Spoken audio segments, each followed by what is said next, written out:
How's it going, guys? Welcome into Kurt Magoo Sports, and there is some transfer news and a transfer quarterback.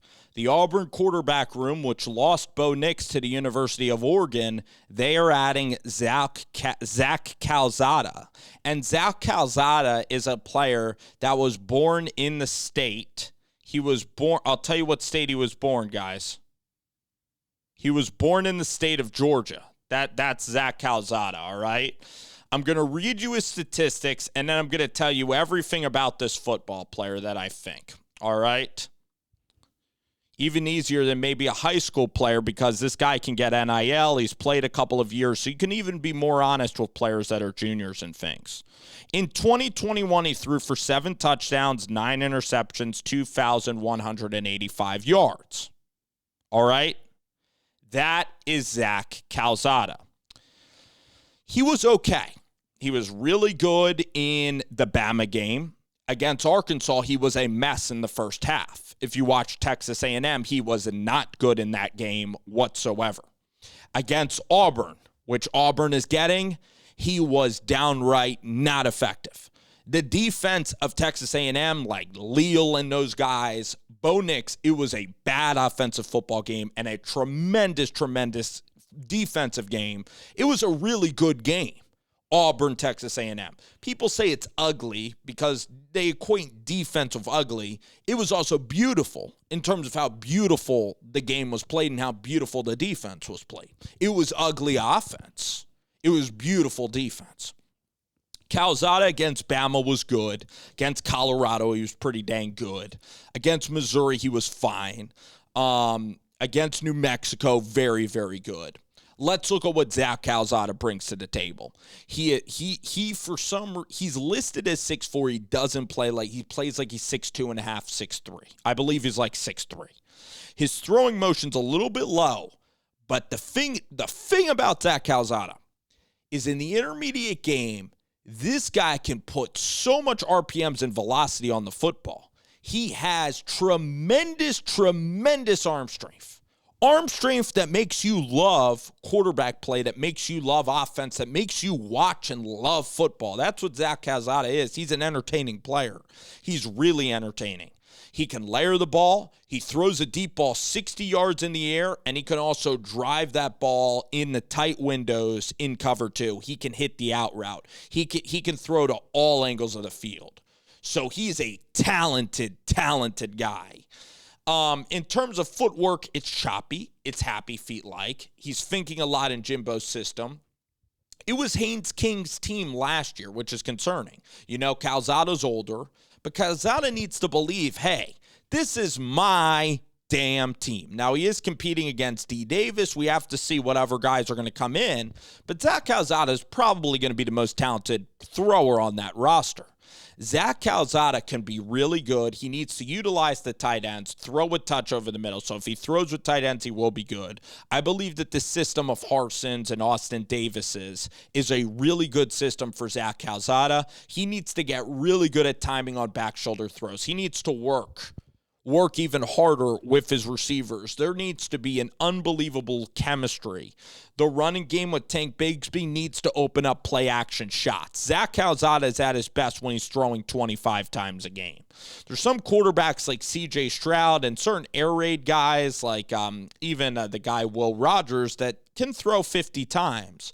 Calzada, of course, is probably like the majority of guys. He's best when he's throwing 25 times.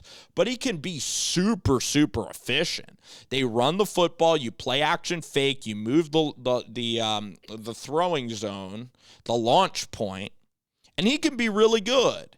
His reads are not that good. His processing, blitz pickup is not good. He doesn't feel the game that well. Needs to get better at protections and understanding protections. Leadership-wise, get into start working with these wide receivers, even be more vocal, and it's very tough when you're a backup. Maybe he will be the starter on this team. If D. Davis is going to be a big distraction for Zach Calzada, the team has to pick, all right? Either they like what D. Davis is or they bring in Calzada. You have to pick one probably by late July, maybe give the loser of that battle an opportunity to leave. I don't know if Calzada's going to leave, but maybe give D. Davis a chance. I think Calzada's the right quarterback for Auburn. I believe that they can win 9 games with Calzada. I even believe that he's applicable to Bo Nix. He's bigger. He does have a bigger arm than Bo Nix. Bo Nix is better improvising outside of the pocket, of course. That's probably what Bo's best for. They both have talent. They both can throw it well. Like, Bo can throw the football well, but Bo makes mistakes. Against the blitz, both of these guys do struggle. That's what Bo struggled with. That's what Zach Calzada struggles with. They need to ID it. They need to get to solutions, okay, when they're blitzing. All right? Some guys can do that more instinctually and better, hanging in the pocket. Like Joe Burrow's probably the best we've ever seen at dissecting the blitzes. You know, Lawrence, Deshaun Watson. So it's up to Harsin and Austin Davis. I'm excited now about Austin Davis being the quarterback's coach, and I really hope that Brian Harsin lets Calzada get that quarterback coaching. I'm really excited to see Calzada. Even in the spring game, he was just as talented as Haynes King. Haynes King gives you more mobility. He's a bigger guy. He was a higher recruit, and he probably led the team better because Haynes King is just a complete dog competitor. You know, if you grew up looking at Haynes King, and he won that locker room, he won that team. And, of course, he adds the mobile factor, and Calzada's not that mobile. He's not the biggest guy in the world. And then, again, Haynes King is better improvising against pressure. If there's pressure, if the O-line's not good, Calzada won't be effective. Against Arkansas, he was not good. Against Auburn, there were certain games. Ole Miss, of course, was a wreck as well. So there were certain games that were very, very ineffective for Zach Calzada. But again, it's, you know, a guy playing in the SEC West, and he still has talent. He still has ability. I think he has elite traits. He's elite at throwing in the middle of the field. If he sees it, if he throws with anticipation, which, again, he's had such a strong arm he's never really had to do, these are all things you can improve. You can't teach arm strength. You can't really teach talent. And Calzada has a lot of talent. He can layer the football in. You watch his highlights, and they are great highlights. It was his first year starting, so there's a lot of hope with Calzada. How well will he study the playbook? The intangible stuff is important. And then, of course, learning and the coaching about finding him good looks, wide receiver play, all of it goes into how effective he's going to be as an Auburn quarterback. This is great for Auburn. They add depth to their room. D. Davis, I got to look at more film on. Highly touted. Probably, you know, we'll see what D. Davis is all about when I look at him on tape. A lot of Auburn fans are excited about him as a freshman quarterback. So I'll definitely look at D. Davis. We can maybe review the high school tape and continue to talk about this. This is going to be a really fun quarterback battle. Calzada going to an SEC West opponent. I think it's a great spot for Zach Calzada, one of the best places he can be, 2 hours from home, playing with Brian Harsin. I believe the system does fit him well. So it's going to be a blast watching Zach Calzada at Auburn this year.